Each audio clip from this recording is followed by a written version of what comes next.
آج اس اجتماع میں آپ کی خدمت میں پھر یہ بات کہتا ہوں، اللہ ہمیں یہ بات سمجھنے کی توفیق عطا فرمائے۔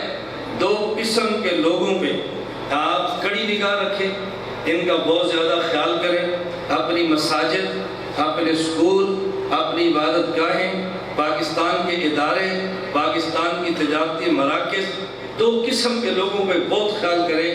آپ کی مسجد میں آ کر کوئی بندہ آپ کے عقیدے کو خراب نہ کرے، آپ کے اسکول میں آ کر، آپ کی کسی عبادت گاہ میں آ کر یا کسی بازار میں آ کر کوئی بندہ ہمارے اسکول کو، ہمارے بازار کو تخریب کاری کا حصہ نہ بنائے، اور کوئی بندہ اس تک نہ پہنچے جس کی ہم حفاظت کرنا چاہتے ہیں۔ میں دوسرے لفظوں میں کہتا ہوں، دو چیزوں کا خیال ضرور کریں، ہمارا عقیدہ بھی تباہ کوئی نہ کرے، ہمارا ملک بھی تباہ کوئی نہ کرے۔ اپنی مساجد کا خیال ہم نے کرنا ہے، عبادت گاہوں کا خیال ہم نے کرنا ہے، اپنے اسکولوں کا خیال ہم نے کرنا ہے۔ آج 18 دسمبر ہے، پچھلے 16 دسمبر پشاور اسکول پہ جو حملہ کیا تھا، کون نہیں جانتا؟ اتنی بڑی درندگی، معصوم بچوں کو ذبح کرنا، معصوم بچوں کو قتل عام کرنا، یہ کوئی اسلام نہیں ہے۔ ہم مسلمان ہیں اور ہمارا اسلام کسی بچے کو ذبح کرنے کی اجازت نہیں دیتا، خواہ وہ بچہ کافر کا کیوں نہ ہو۔ کسی عورت کو ذبح کرنے کی اجازت نہیں دیتا، خواہ وہ عورت کافرہ کیوں نہ ہو۔ کسی بوڑھے کو مارنے کی اجازت نہیں دیتا، خواہ وہ بوڑھا کافر ہی کیوں نہ ہو۔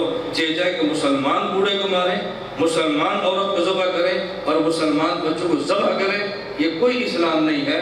ہمارے ذمے ہے، یہ صرف حکومت کا کام نہیں ہے، پولیس کا کام نہیں ہے، یہ فوج کا کام نہیں ہے، آئی ایس اے کسی ایجنسی کا کام نہیں ہے، یہ میرا اور آپ سب کا فرض بنتا ہے۔ ہم اپنی مساجد کا تحفظ بھی کریں اور اپنے پاکستان کو مسجد سمجھ کر پاکستان کی حفاظت بھی کریں۔ میں مذاق نہیں کر رہا، پاکستان کی حفاظت کتنی ضروری ہے۔ اللہ اس کے ساتھ وہ حشر نہ کرے جو آج شام کا ہے، جو عراق کا ہے، جو لبنان کا ہے۔ اپنی آنکھوں سے آپ دیکھ رہے ہیں۔ میں عرض کرتا ہوں، اگر یہ محفوظ ہے تو آپ کا 88 اسکول بھی محفوظ ہے، پاکستان محفوظ ہے تو ہمارا 87 مدرسہ بھی محفوظ ہے۔ ہم اپنے کالج اور مدارس کو محفوظ رکھنا چاہتے ہیں تو اپنے ملک کو محفوظ رکھنا بے حد ضروری ہے۔ ایسے لوگوں پر کڑی نگاہ رکھیں کہ یہ گڑبڑ نہ ہو، کہ یہ فساد نہ بچائیں۔